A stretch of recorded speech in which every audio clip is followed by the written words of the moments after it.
I found out my friend Mia had charged my card $22,000 when a bank alert lit my phone while I was on the subway.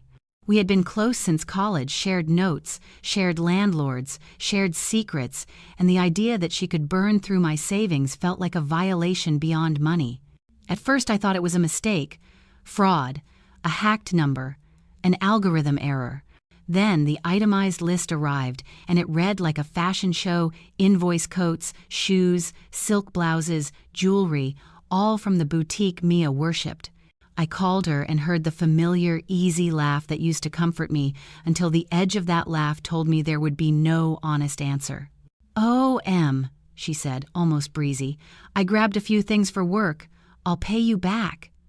Her voice taught me how words can bruise instead of heal. I could have yelled. I could have posted screenshots and watched her life crumble on feeds and in brunch gossip, but spectacle feels cheap in the mouth. I wanted repair, not ash. So I chose strategy. Evidence first, theatrics never. I gathered receipts, delivery confirmations, and screenshots of her public posts where she wore the pieces with hashtags and designer tags. I called the boutique and learned their internal processes, the way they verified pickups and how gift cards were applied. Their manager was helpful, unaware. Everyone assumed friendship was a benign thing. Then I called my bank and opened a dispute, describing the unauthorized charges with calm precision. Investigations are slow, clinical, and I used that slowness like a scalpel. Next, I hired a forensic accountant to parse the transactions and map the flow. He explained the method to me: layering, splitting payments, using gift cards to hide large purchases. It was a careful pattern, not a panicked mistake. I did something odd and small. I bought a single item from the same boutique under a professional name I used for freelance work.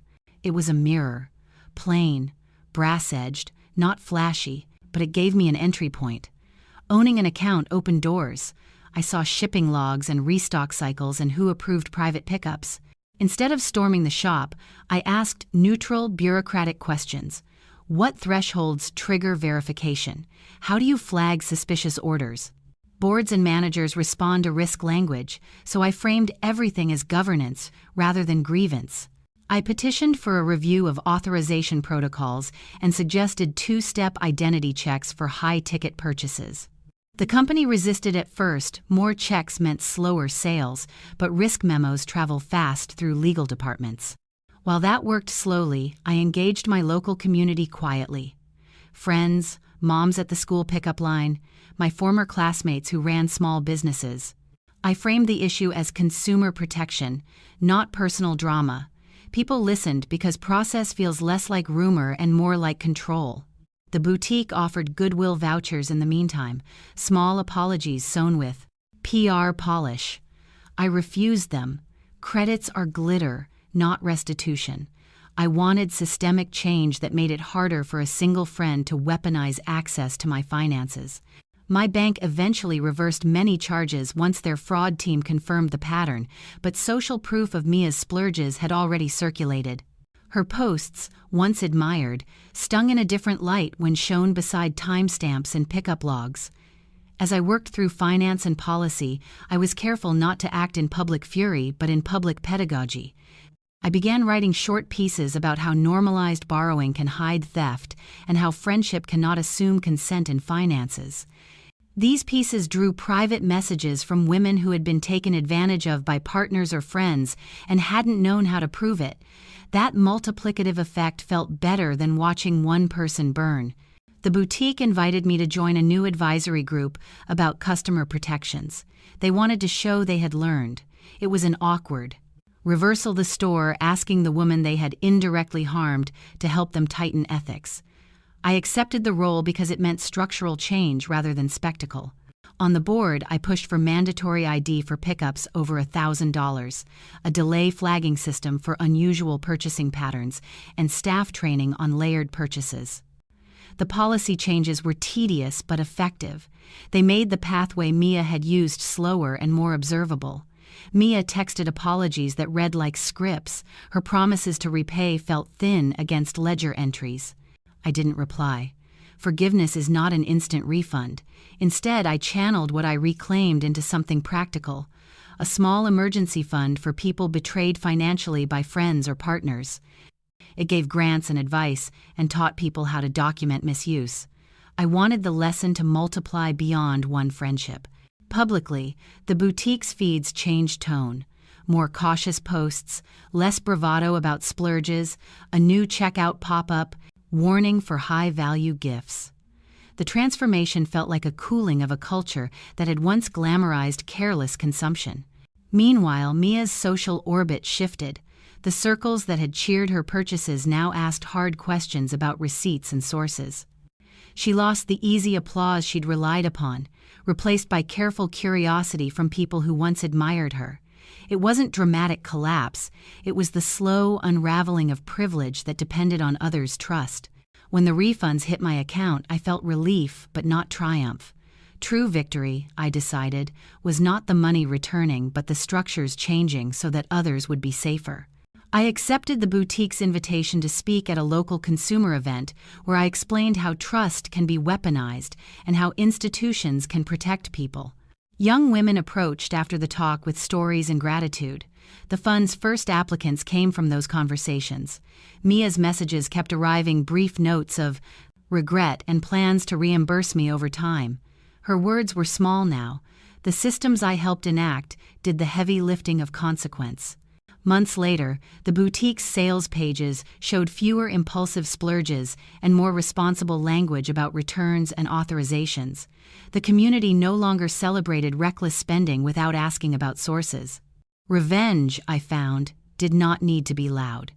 It could be architectural, rules, audits, education, and a safety net. I had built a different kind of triumph, one that repaired damage while reducing future harm. Mia remained someone from my past, a complex knot of history and regret, but she no longer had the ability to convert my trust into her trophies. When friends asked why I hadn't publicly shamed her, I said, "Loudness wins headlines but fades, change lasts." In the quiet that followed, I started to rebuild a life measured by proof and steadiness, not performative displays. My bank balance recovered, but the worth I felt came from a work product that protected other people as well.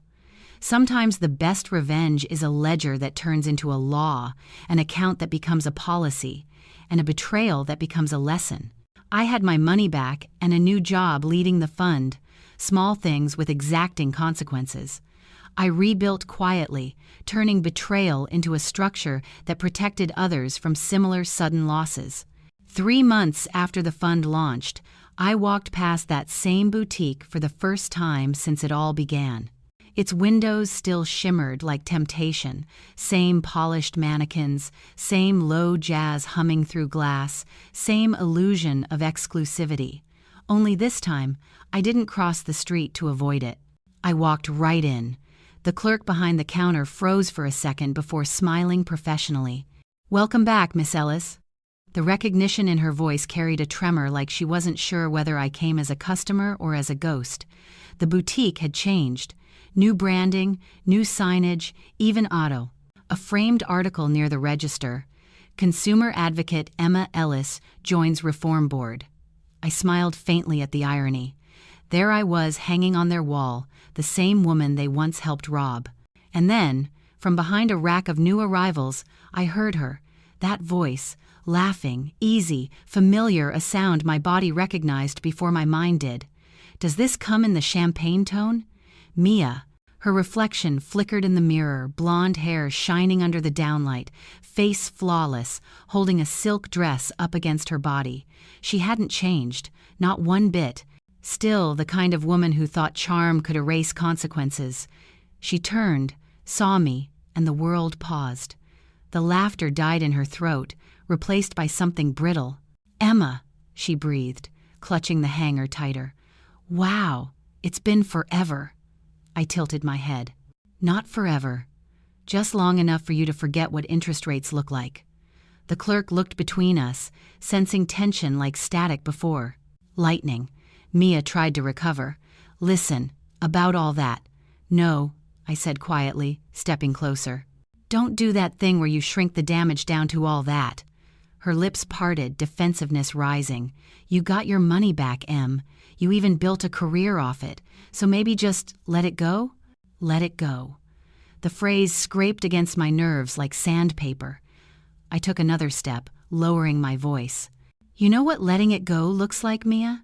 It looks like walking back in here, buying the same boutique that taught you how to steal, and putting your name on its lease. She blinked. What are you talking about? I pulled the small envelope from my bag, the lease transfer papers signed 2 days ago. The boutique had been struggling under legal costs after the scandal, and I'd quietly acquired majority shares through a shell company registered under the Reclaim Project. I slid the paper across the counter toward the clerk. Starting today, this store's under new ownership. The clerk's eyes widened, Mia's face drained of color. You're lying, she whispered. Am I? I turned to the manager, stepping out of the back office, a man in a navy suit holding the new contract. Miss Ellis, he said respectfully, we've prepared the handover documents. Would you like to sign here? Mia's grip on the hanger tightened so much her knuckles went white. You can't. I already did, I said. And by the way, that champagne dress? Consider it discontinued. Her jaw trembled, anger flickering behind her eyes. You're doing this to humiliate me. No, I said softly. You did that part yourself. I'm just making sure it's properly filed. The clerk pretended to tidy the counter, hiding a nervous smile. Customers had started to notice. A few whispered, curious. The store cameras blinked red, recording everything. This isn't who you are, Mia tried again, her voice shaking. You're not like this. I let out a small laugh, quiet but real. No, Mia, I wasn't like this. I was the friend who covered bills, who stayed silent when people took advantage, who believed good people didn't need receipts. But turns out, receipts are power. And now I have every single one. Her eyes darted to the new logo folder on the counter, Reclaim Interiors. The name glowed in gold print. You renamed it? She whispered. Of course, I said. Everything reclaimed deserves a new identity. She looked smaller now, deflated, the kind of person who finally meets the mirror they've been avoiding. You ruined me, she hissed under her breath. No, Mia, you ruined yourself. I just stopped cleaning up after you. I signed the final document with a steady hand. The manager handed me the new keys, cool, metallic, final. I held them for a second, feeling their weight. From now on, I told the clerk gently, verify every transaction. Twice. No exceptions. Integrity is policy now. As I turned to leave, Mia reached out, grabbing my wrist. Emma, please. I looked down at her hand, then at her. That's the difference between us, I said quietly. You reach to take. I reach to build. She let go. The silk dress slipped from her grip, puddling at her feet like a surrender. Outside, the air was sharp and cold, sunlight bouncing off glass buildings. The reflection in the boutique window showed me calm, composed, standing where power used to mock me. People walked past, unaware of the small war that had just ended inside. I slipped the new keys into my bag and smiled at the window display. It shimmered back the way peace always does when it's earned, not gifted. Back at my office, the Reclaim Project team was waiting. Dana, my operations head, handed me the final report. You officially own 51% of the boutique, she said, grinning. Publicly, we'll announce it next. No, I said. Let's wait. Let her see it on the news first. Dana laughed, cold. No, I said softly, glancing at the city skyline. Measured. That night, social media lit up again. Someone had filmed the boutique exchange, the paper, the shock, the single line I'd spoken. Everything reclaimed deserves a new identity. It spread like fire. The clip hit 500,000 views in 2 hours, captioned, "The Ultimate Quiet Revenge." Comments poured in. She didn't just get even. She got elegant. I sat on my couch, the glow from the screen reflecting off the city lights outside, and felt the rare stillness that comes only after justice finds symmetry. It wasn't triumph. It wasn't bitterness. It was something simpler, the calm of knowing no one could ever use my trust as currency again. And as I closed my laptop, I whispered to the empty room, not for her, but for me. You can take a person's things, but you can't take what they become because of it. That was the true payment. The video of the confrontation hit every platform before midnight. I didn't post it. I didn't need to. Someone in the store had caught the perfect angle, my voice steady, her shock framed beneath the downlights, and the silence that followed like the pause after a verdict. By morning, I was trending. The boutique revenge, they called it. My inbox overflowed with offers, interviews, sponsorships. Every journalist wanted the same headline, from credit card victim to empire founder. I ignored them all. Revenge stories were noisy. Mine had always been about control. The boutique's rebranding went smoothly. The staff stayed. I doubled their pay. The shelves filled with independent designers, the kind who once couldn't afford space in stores like this. On opening day, a young woman walked up to me, holding a silk dress. "You don't know me," she said, "but 2 years ago, I applied here. They said I wasn't the right image." Her voice shook, and for a moment, I saw myself in her reflection, smaller, unheard, still learning how to make pain productive. "Well," I said softly, "now you are the image."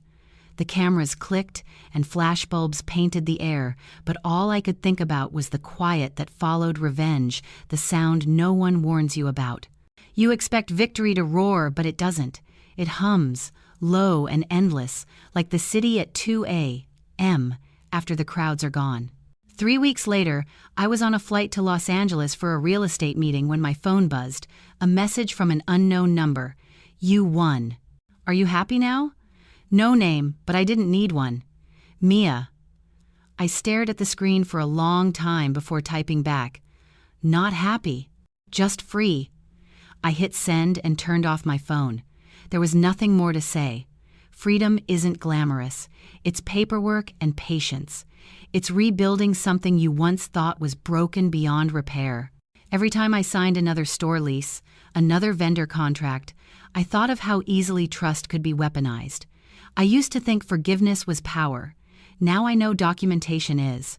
One night, months later, I found myself standing in front of the boutique again. The Reclaim logo glowed gold against the black marble entrance, my reflection woven into its light.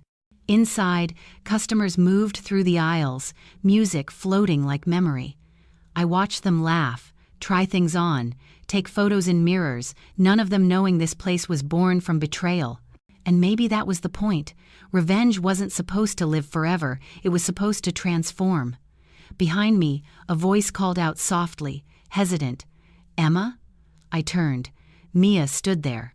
Her hair was shorter now, her eyes tired, her clothes ordinary.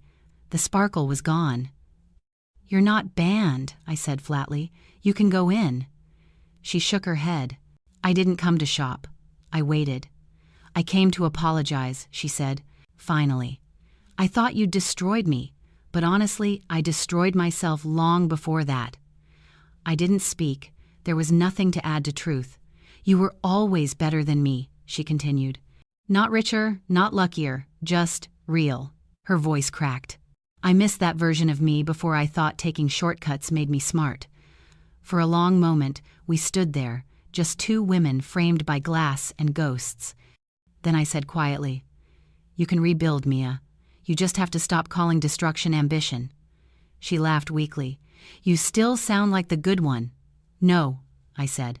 "I'm just the one who finally learned where the exit is."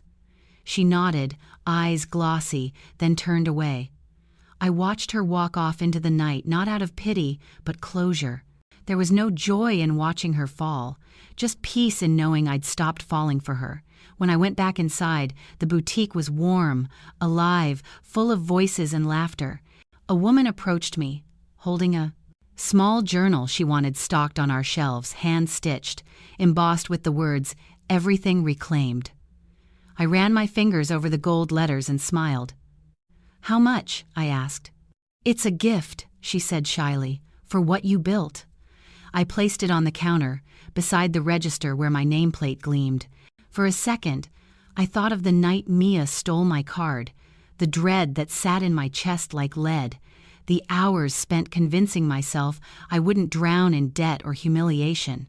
And then I thought of this moment, sunlight catching the gold ink, my reflection steady in the glass, the word reclaimed shining between us. At closing time, I turned off the lights one by one. The city outside pulsed like a living thing, relentless, electric, indifferent. I walked out and locked the door, the click echoing louder than applause. For years, people had mistaken kindness for weakness, silence for submission. But silence, I realized, isn't surrender, it's strategy. As I walked to my car, I thought of all the stories women like me never get to tell, the ones where we don't just survive betrayal, we reshape it. Where revenge isn't about destruction, it's about restoration. Where the person who once begged for fairness becomes the architect of balance. When I got home, I poured myself a glass of wine and sat by the window overlooking the city. My phone buzzed again, another unknown number. I ignored it. The sound of unanswered calls used to make me anxious. Now, it made me feel alive. I looked at the lights below the same streets that once made me feel small and whispered to myself, they laughed when I couldn't afford rent, but I didn't build an empire to prove them wrong. I built it so I'd never need their permission again. And in the quiet that followed, I smiled the kind of smile no camera ever captures. The kind that belongs only to people who've been through the fire and learned to make it their own. The next morning, I woke up before sunrise, the city still half asleep, fog curling through the skyline like a secret. My penthouse window overlooked the water, and for a second, I just stood there, watching the reflections ripple. The world was quiet again, and this time the quiet didn't feel like emptiness. It felt like proof that peace was something you could build from the ashes of humiliation if you were patient enough to shape it right. A soft knock came at the door, my assistant, Dana. "Morning, Emma. You're trending again." I smiled faintly. "Still?" "The video crossed 12 million views overnight," she said, setting a tablet on the counter. "People are calling it the revenge that rewrote the rules." I took a sip of my coffee. "It wasn't revenge," I said. "It was correction." Dana chuckled. "Same thing, different PR angle." The headlines rolled across the screen, clips, interviews, reaction videos. Everyone wanted vases, to dissect the moment I turned betrayal into empire. But none of them understood the quiet work that came before it. The sleepless nights, the debt, the panic, the isolation. They only saw the finish line, not the road that bled. At noon, I met with the board of the Reclaim Project. We were expanding 3 more boutiques in New York, Los Angeles, and London. The irony wasn't lost on me. I once begged for payment extensions. Now I was signing contracts worth millions. The pen felt heavier now, not from ego but responsibility. Every signature meant jobs, trust, change, the kind of power that doesn't need to shout. When the meeting ended, I walked alone to the elevator, the city lights beginning to flicker on through the glass tower. I caught my reflection in the chrome-sharp suit, calm eyes, no trace of the woman who once cried over a stolen card. But somewhere deep down, that version of me still lived, the one who'd believed friendship was forever and trust was enough. I didn't erase her.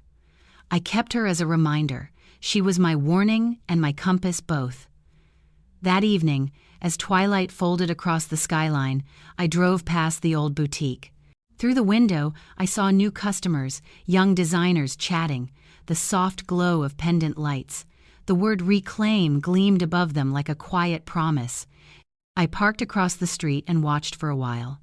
Then I noticed something strange, a familiar figure standing just outside the door, watching too.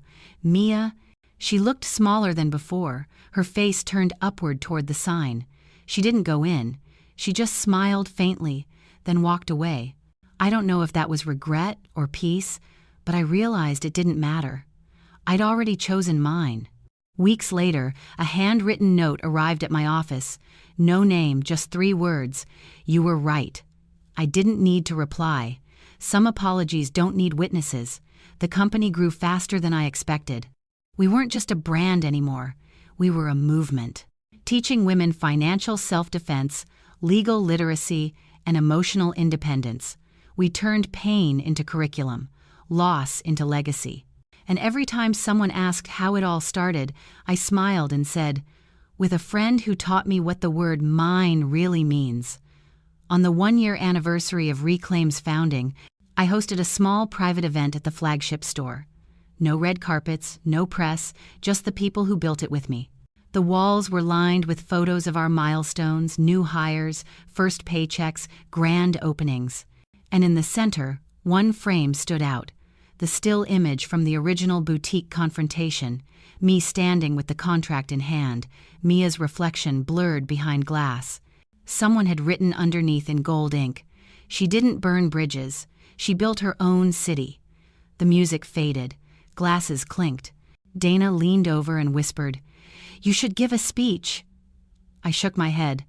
"Not tonight, let the story rest." But she insisted. "They need to hear it from you." So I stood up, the room going still. Every face turned my way. "People think revenge is about payback," I said. "It's not. It's about balance.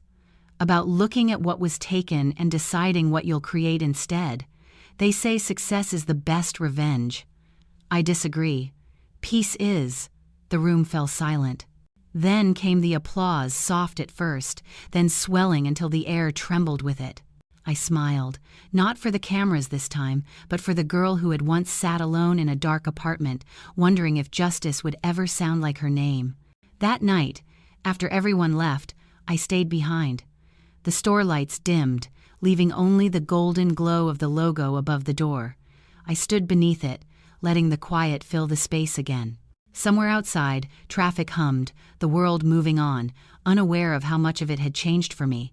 Revenge stories always end with fire, with chaos, destruction, or dramatic lines about power. But mine ended differently. With light, with calm, with the realization that you don't win by taking back what they stole, you win by becoming someone they could never imagine. And as I locked the door and walked into the cool night air, I whispered the same line that started everything. You can steal from a woman once, but you can't steal her comeback. The city lights flickered in the glass as I passed, and for the first time in years, the reflection staring back wasn't a survivor, it was an empire.